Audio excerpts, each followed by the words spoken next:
My latest dream before all this was opening a bar. So suddenly having the rug pulled out from under you, you were just left reeling.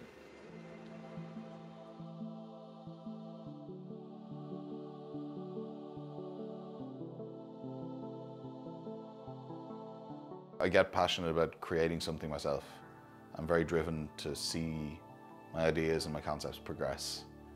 Up until the pandemic, I was DJing, running parties all across Ireland and internationally, touring.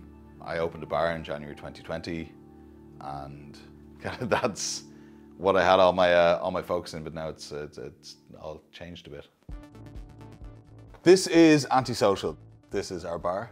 Our big project that got kind of smashed down by the pandemic, but it's still here.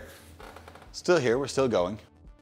Everything that I do revolves around making people happy and making them forget the horrible bits of their lives. I wanted to create a space where that exists, where it's fun, it's a bit raucous, it's a bit loose. It's a space that's safe for everybody. We opened in the last weekend of January 2020 and had to close 6 weeks later, just as things were kind of picking up steam. Since then, I've had to kind of reposition a few things. We kind of looked at the opportunity to deliver cocktails all across Dublin. And we started doing that. We were the first bar, as far as I know, in Ireland to start doing large-scale delivery. It kind of took off because it was the summer. People wanted to have a margarita in a field. You know, really, this is the closest thing they were getting to a music festival. We had a reopening late in the summer, and then we had, obviously, the reopening at Christmas. I mean, we did great December, we were busy, and then after Christmas, nobody wanted to drink cocktails in the rain in January. So we kind of just shut shop for a while. I just miss this place being full of people. Oh, it's a bit heartbreaking, a bit crushing to see it, you know, kind of just empty. Got COVID hard, and it was not pleasant. It was not nice. I was just wiped for 8 to 10 days. I had no energy, I was just sleeping all the time. I had crazy temperatures.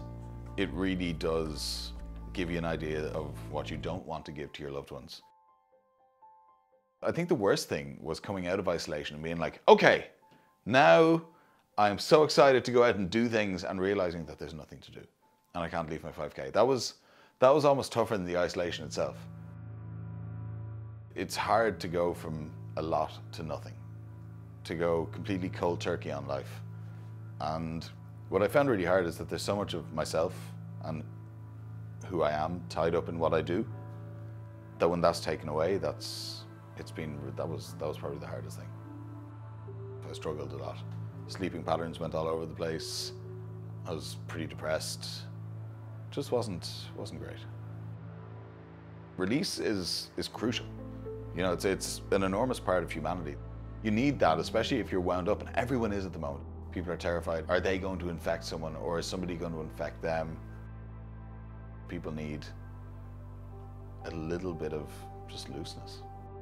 That was something that very much the DJ side of my life covered, that running all these parties and playing festivals and that side of things, where you're just letting people abandon themselves on a dance floor.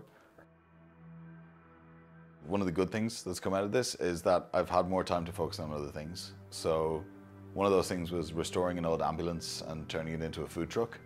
It's called the Sambulance Ambulance, Sambo Ambo for short. And we are trying to serve life-changing sandwiches. Right, so that's 2 chickens. Okay, they're on. It's a bit of crack. It's something different. It's just, you know, some people have a pensionable career. Some people have a bright orange ambulance, and that's the way the dice is rolled sometimes. Here you go. Hey, thanks so much. No worries. Cheers. Thanks, buddy. Yeah. I think something incredible that's happened in COVID is that so many small businesses have emerged. Suddenly you have this whole bunch of incredible small traders and producers and makers, creatives, that didn't have the space or the time to do what they're doing before. And I think that what's amazing is that energy isn't going to go anywhere when things reopen. It's still going to exist, and there will need to be a space for it. I'm a big believer that for every negative, there's always a positive. That for the massive negative that has been the last year, maybe we'll get this incredible positive afterwards. That's really something that keeps me going.